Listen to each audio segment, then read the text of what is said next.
You're not as smart as you think, and neither am I. But here's a truth most people never hear.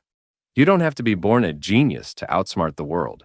You just have to learn how to think while everyone else stays stuck on autopilot. This isn't some believe in yourself speech. This is your wake-up call. Chapter 1. The Invisible Trap. Because right now your brain is secretly working against you. Not because you're lazy, not because you're broken, but because you're human. You're trapped. Trapped inside a mental prison most people never even see. It's called cognitive bias, and it secretly controls everything.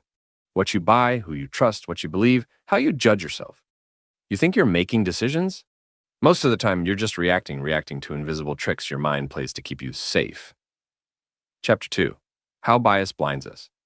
You can spot it in others easily, that stubborn friend who refuses to admit they're wrong. But you and I, we do the same thing, just in our own ways. Because our brains aren't built for truth. They're built for survival. If you don't learn to question your thinking, you'll live trapped while believing you're free. Here's a small example. You hear about a plane crash. It's horrifying. Now suddenly flying feels risky. But statistically, you're way more likely to slip in your bathroom and die. Yet you don't panic when you shower, do you? That's how bias works. It feels like truth, but it's not. Chapter 3. The Secret Weapon. Second order. Thinking.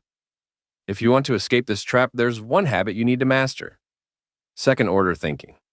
Most people only think about the immediate feeling. I'm tired, so I'll skip the gym. Feels harmless.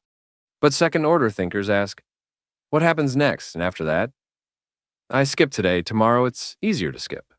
Next week, momentum is dead. Now I feel like a quitter. One tiny decision today can quietly decide your future. Life isn't shaped by huge moments. It's shaped by thousands of tiny ones. Chapter 4. Once upon a time. Once upon a time, there was a young guy named Tom. Tom wanted to get fit. So he bought fancy workout clothes, expensive running shoes, a smartwatch, even a water bottle the size of a fire hydrant.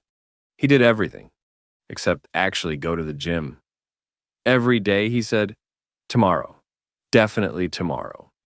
And every tomorrow became another tomorrow. One morning, standing in front of the mirror in his pro-athlete gear without a single drop of sweat, Tom laughed at himself. He realized he had spent more energy preparing to work hard than actually working hard. That day, Tom made a tiny promise. Today, just one push-up. He did it, one shaky, ugly push-up. Next day, 2 push-ups. Next week, a real workout. 1 year later, Tom finished his first marathon. Not because he had better gear, not because he had more motivation, but because he stopped lying to himself and started moving, even if it was small. Lesson: dreams aren't built by grand speeches. They're built by tiny, messy, awkward first steps. And Tom's just a normal guy, just like you and me. Chapter 5. Training your mind. So how do you start training your brain to think, not just react? Start small. Before making a decision, pause. Ask yourself, what's the opposite of what I believe right now? What happens next if I choose this? Is this emotion helping me or tricking me? Am I thinking or just feeling? At first, it'll feel weird. That's the point. You're building muscles most people never even touch. Because most people, they live in an emotional echo chamber, scrolling, reacting, consuming, but rarely thinking. Chapter 6. The Rare Advantage. The few who dare to think differently, they don't just survive, they dominate.